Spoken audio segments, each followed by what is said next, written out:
Hello, welcome. I'm Nate Fossey, and I'm providing a brief R tutorial on exploring your data. At this point, you should have RStudio installed. You should also have base R installed and the Mosaic package installed. We're going to explore a little bit of the R script. And as I told you in a previous R tutorial, you should actually have already installed the Mosaic package, and you should already have, I would recommend, particularly when you're starting out, on your desktop, all of your relevant syntax and data within the same working directory, or same path file, whatever you want to call it. In plain language, as I'll show you, I'm going to move some of these windows. You'll see that on my desktop, I have the icon for RStudio, and here's the icon for base R. But I also have this icon, this little folder, where I have the problem set 1 syntax and the problem set 1 data set. And we had seen earlier how to upload the Titanic data set. So let's, and I also showed how to open the Titanic data set so that RStudio is the default here. So let's double click and open up RStudio. Actually, I already have RStudio open, but we'll close it out and I will save it. And we're going to open it just by double clicking. And you'll see RStudio open right here. And one thing to point out with using RStudio, especially if you're a beginner here, you'll see that as long as you save each session, then you will see, as from our previous R tutorial, we had already uploaded the Titanic data set. So in fact, I don't actually need to reload the data set. I have here commented out the data, the load command, because I don't really need it, because I've already saved this R session. You'll also see that because I've already installed the Mosaic package, I don't have to retell, you could say, or inform R that I have to install this package. But what I do indeed have to do every time I open a session of R, we call these sessions, I have to tell R that I want to use a particular package. In this case, you always want to open the library package. So you can sort of see, get a little more information. You'll see that I have quite a few packages installed here. But you'll see that I do not, in fact, have called the Mosaic package because it is not clicked. So there are two ways to call in a library. I could click here, and I could click here, or I could simply use the command. And I want to show you this simultaneously. Look here and here as I run this little syntax. I'm going to click the Run button, and you'll see that this is highlighted, and this is highlighted. So this right here tells you that among your packages that you've already installed, that you just attach these to your working directory. And you also see a few others. These are other packages that are part of the Mosaic package as well. I just want to show that to you because this is really moving forward. You don't have to really worry about installing packages as often as you would the first time around. That doesn't mean that you shouldn't be wary of that problem or that you might encounter an issue. So let's go to the first part of the syntax. I'm just going to answer this question. What are the observational units in the Titanic data set? Well, to answer this question, I'm going to use two really important commands here.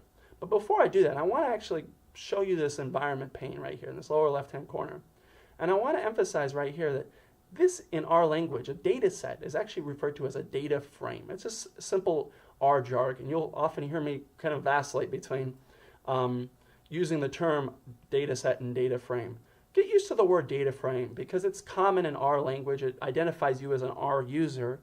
And it also clarifies, I would say, the distinction between what is identified in R as we would say as a data set or a tabular data set, that is a spreadsheet, as opposed to other kinds of what we'd call objects in R, or basically bits of information that you manipulate. You can have vectors, you can have matrices, you can have all sorts of really interesting types of information. But what I want to emphasize here is simply when you hear me say data frame sometimes, and I'll often try to use the word data set because I think that's just simpler. I'm trying to emphasize the concepts. You might also hear me use the word, or others actually use the word data frame. So when we talk about exploring a data set, one of the best ways to do that, and I think one of the greatest advantages within RStudio is after you've opened the data, loaded the data frame or data set, and in fact you can see the term data frame here, and you can see the size of information, the amount of bytes rather. You want to type in the console, or you could just simply highlight in the syntax here, this view command. And I want to emphasize here that note that the view command itself relies on a capital V and then lowercase IEW. And then within parentheses, you type the name of the data set itself. So here we have a capital T for Titanic. And I want to show you first what happens if you don't type in capital letters. I'm going to press escape because you can see that RStudio is helping me. It's trying to tell me that, look, this is probably what you're referring to, but we're going to ignore that. I just press the escape key. I'm going to highlight this and run this. And you'll see that R really doesn't understand what you're doing. First of all, it doesn't understand the fact that view itself as a function, as a lowercase function, it does not exist. So R doesn't know what to do. This is a key point when you're typing in R script, that R is case sensitive. That is, whether or not something is capitalized or not is important in R. And the view command, unlike several others that we look at, is actually capitalized. So let's take a look at what happens when we use the view command, highlight it, and then run the script here. Well, then it says the data set or data frame is not identified. That's because in addition to functions, we also see that data sets, or the objects that we're trying to manipulate, also require, are identifiable by their capitalization. So let's use this view function. And here we see a new window open in the upper right-hand corner. And this is very useful, I think, especially for beginning users or people familiar with Excel. What you see here is actually a spreadsheet. And I'm going to open this window a little bit more so you can get a better view of it.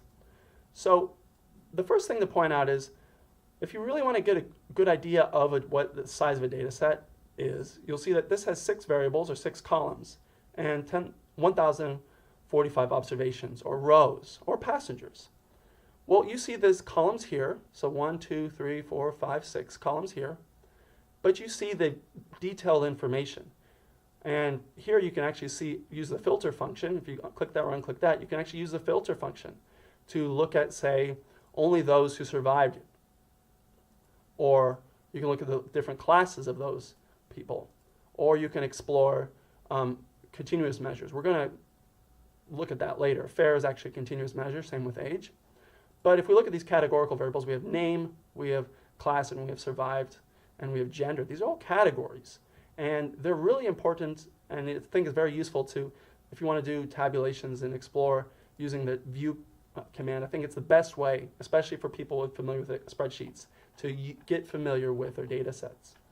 The other command that is relevant here when you start to explore data is simply the names command. And this is a lowercase command. And you'll see it within the R script available here. And you'll see just simply names. I can highlight this right here. And as you might guess, here you simply see a list of the names here. In our jargon, we could even call this we could combine these into a vector. But the relevant point is, you will typically see when you run syntax, when you run, when you tell R what to do, you type it and you save it here. Then what comes out will be in the lower left-hand corner. This is your console. And if you notice, you'll see that these correspond to the names that you see at the top of your spreadsheet here in the view command. So there you are here. And you can also, by the way, in addition to typing out particular values, notice that names is a categorical variable that that identifies each passenger. So we might have some redundancy, but let's just see if we have, since it's Smith, it'll do a keyword search for the name Smith, and we actually see the rows here. And these are actually, this is not necessarily part of the data frame, but you'll actually see that this first row here tells us what observation that we have in our data set. So when we think about a data set, think about the structure. We have variables as columns. The rows are typically observations. And this is about the most basic data set you have. And the names in the view command are both central. So today, just to review, we we discussed what the data frame is. We explored the view command and explored that, and I emphasized the relevance of case. And then we use the names command that provides the column names of the data set. So I hope this has been helpful for you to get started exploring with your data. And you'll see that I think it's very intuitive starting out. Thank you very much. Bye-bye.